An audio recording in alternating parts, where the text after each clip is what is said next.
اب آپ دیکھیں امام علی مقام علی جدی والی السلام اس کی بدکاریوں کو، بد کرداریوں کو محسوس کر رہے تھے. امام نے جو اس کے ہاتھ پر بیعت نہیں کی اور اس سے اختلاف کیا، نفرت کی، وجہ یہ تھی کہ اگر امام اس کے ہاتھ پہ بیعت کر لیتے تو کل اٹھ کر کے کوئی شراب کے خلاف تقریر کر ہی نہیں سکتا تھا، شراب کے خلاف، نشے کے خلاف کوئی بات کر ہی نہیں سکتا تھا. کیوں؟ اگر کوئی کرنے جاتا تو لوگ کیا کہتے؟ تو بڑا ہے کہ امام حسین بڑے.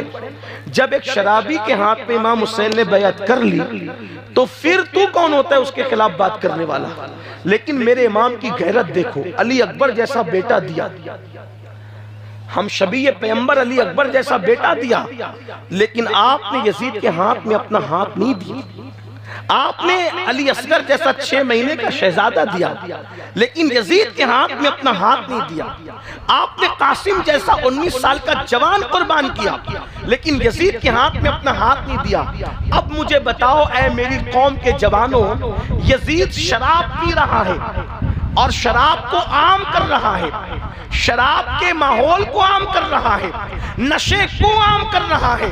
امام علی مقام اس سے جنگ کر کے بتا رہے ہیں کہ میری جنگ جو ہے ذات یزید سے نہیں، ذات یزید سے تو بعد میں ہے، پہلے کردار یزید سے.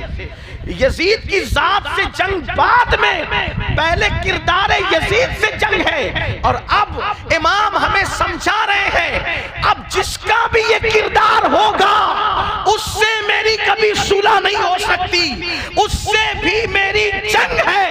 اب پتہ چلا کہ اگر کسی کے ہاتھ میں شراب کی بوتل ہے، کسی کے ہاتھ میں نشے کی گولیاں ہے، کسی کے ہاتھ میں گانجا چرس ہے، کسی کے ہاتھ میں نشہ کرنے والی ادویات ہے، تو امام علی مقام کا وہ چاہے جتنا نام لے، حسین پاک جیسے یزید سے جنگ کر رہے تھے ویسی امام حسین آج ان شرابیوں سے، نشہ کرنے والوں سے بھی جنگ کر رہے ہیں. اب لوگ کہتے ہیں مولانا کیا ہو گیا آج؟ مسلمان بہت بے چین ہے، مسلمان بہت پریشان ہے، مسلمان بہت تکلیف میں ہے، مسلمان بہت بلاؤں میں ہے، مسلمانوں کو مارا جا رہا ہے، مسلمانوں کو پیٹا جا رہا ہے، مسلمانوں کو تباہ کیا جا رہا ہے، مسلمانوں کو برباد کیا جا رہا ہے. ذرا توجہ کرنا، میں بہت اہم جملہ کہنے جا رہا ہوں، اگر غلطی کروں گا تو میرے علماء میری اصلاح کریں گے.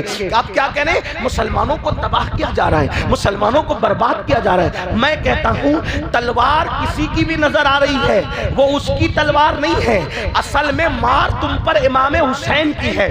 تلوار کسی کی بھی نظر آ رہی ہے لیکن مار امام حسین کی ہے. کیوں؟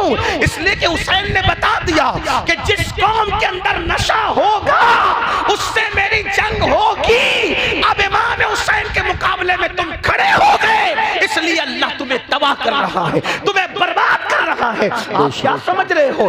امام علی مقام کوئی چھوٹی موٹی ہستی نہیں. اللہ اکبر. مجھے بتاؤ مسلمانوں کے محلے میں جتنی نشے کی چیزیں بکتی ہے کیا اوروں کے محلے میں بکتی ہے؟ جتنا نشہ مسلمانوں کے علاقوں میں کیا جاتا ہے کیا اوروں کے علاقوں میں کیا جاتا ہے؟ آپ سے پوچھنا چاہتا ہوں اس قدر نشے میں ڈوبنے والی قوم 15ویں صدی کے اندر اگر کوئی ہے وہ قوم مسلم ہے. اللہ اکبر. 16 سال کے 17 سال کے لڑکے اور لڑکیاں باضابطہ طور پر نشے کی طرف جا رہے ہیں، کالج چھوڑ کر، یونیورسٹی چھوڑ کر، تعلیم چھوڑ کر نشے کی طرف. کس مسلمان کو نہیں پتا اللہ کے رسول مصطفیٰ کریم رؤوف الرحیم صلی اللہ علیہ وسلم نے فرمایا جس نے نشہ کیا اس نے محمد پر نازل ہونے والی کتاب کا گویا کہ انکار کیا. اللہ اکبر. اللہ اٹھا کر حدیث رسول دیکھو. اللہ کے رسول علیہ السلام فرماتے ہیں نشہ کرنے والے جب قیامت کے دن اٹھ کر کے اللہ کی بارگاہ میں آئیں گے. نشہ کرنے والے، کاش میری یہ آواز، یہ میری گنہگار آواز، یہ میری بے اثر آواز، کاش اللہ اس میں اثر پیدا کر کے کسی نشہ کرنے والے جوان تک پہنچا دے. کہ اللہ کے رسول علیہ السلام فرماتے ہیں نشہ کرنے والا جب قیامت کے دن اللہ کی عدالت میں اٹھ کر کے آئے گا تو اس کا چہرہ سور کی طرح، خنزیر کی طرح ہوگا.